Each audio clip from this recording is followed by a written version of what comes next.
y बराबर 2, इसको हम प्रतिस्थापन विधि से हल कर रहे हैं। अभी हमने इसी प्रश्न को विलोपन विधि से हल किया था।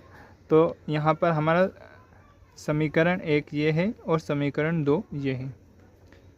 तो हमें ये समीकरण थोड़ा सा सरल लग रहा है, तो हम इससे शुरुआत करेंगे और इससे हम x का मान ज्ञात करेंगे। ठीक है, तो इसको कैसे लिखते हैं, देखो 2x माइनस 2y बराबर 2।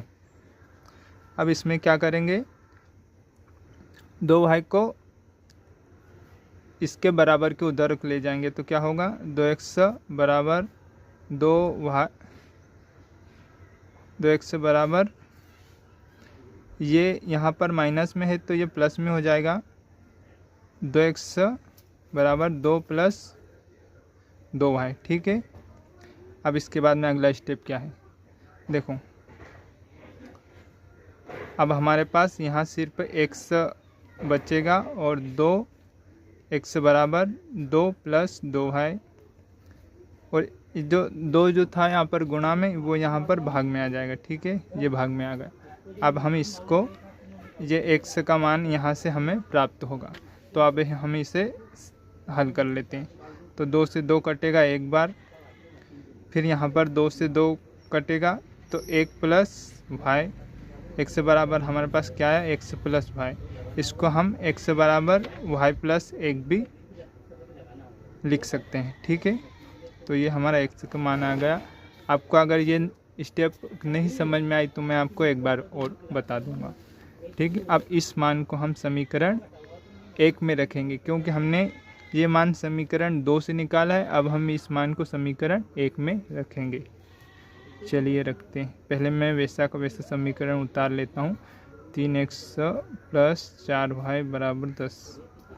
ठीक, अब ये मान हम इसमें रखते हैं तो 3 वैसा का वैसा आएगा। x की जगह पर मैं y प्लस 1 लिख दूंगा। ठीक है, प्लस 4y बराबर में 10। अब इसको 3 के ये गुणा में है तो मैं इसका पूरा कर लेता हूँ गुणा। तो 3 का गुणा y से किया तो 3y प्लस 3 का गुणा x से किया तो क्या आएगा 3। ठीक है, प्लस 4y वैसा का वैसा बराबर 10। फिर क्या करेंगे, जो y के मान है ना, इनको जोड़ लेंगे। 3y और 4y को जोड़ लिया तो कितने आ गए, 3 और 4 7y प्लस 3।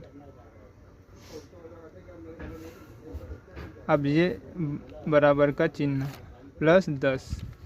तो इसमें क्या होगा दोस्तों, आप अभी अंदाज़ा लगाओ। ये प्लस में 3 है तो ये इधर आकर के माइनस का हो जाएगा। तो ये 7y बराबर 10 माइनस 3। ठीक है, तो 10 में से 3 गए, कितने बचे, 7 बचे, बराबर 7y। तो 7y में से हम y को यहाँ पर इसके बटे में लिख लेंगे, क्योंकि बराबर के उधर जाकर ये गुणा में है तो ये इकाई में चले जाएगा, भाग में चले जाएगा। तो 7/7, तो 7/7 से 7 एकम 7 एक बार में कैंसिल हुआ तो y का मान 7 एकम 7। तो ये हमारे पास y का मान आ गया है। अब हम इसे समीकरण 1 में रख करके x का मान भी ज्ञात कर लेंगे।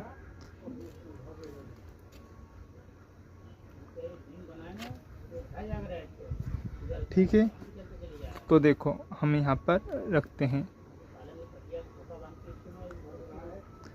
ये लिखा हमने 3x धन 4, y की जगह पर 1 लिखेंगे। ठीक है, बराबर 10। ये हमने समीकरण 1 से उठाया है ना, समीकरण 1 से उठाया है। तो हल करते हैं। देखो 3x धन 4 एकम 4, 4 का गुणा 1 से करेंगे 1 ही आएगा, बराबर 10। अब 3x 4 उधर, 4 यहाँ से प्लस में उधर जा कर के कई का हो जाएगा, माइनस का हो जाएगा। बराबर का चिन्ह मैंने यहाँ से उठा लिया तो 10 माइनस 4, तो इधर कितना आया, इधर 6 आया। 3x से बराबर 6 आपको दिख रहा है, हाँ। 3x बराबर 6।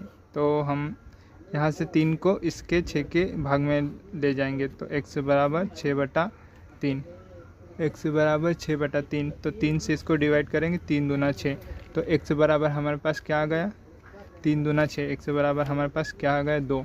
तो दोस्तों यही थी प्रतिस्थापन विधि। मैं आशा करता हूँ आपको विधि समझ में आई होगी, और इस वीडियो को लाइक और चैनल को सब्सक्राइब जरूर करें। Thanks for watching, keep learning.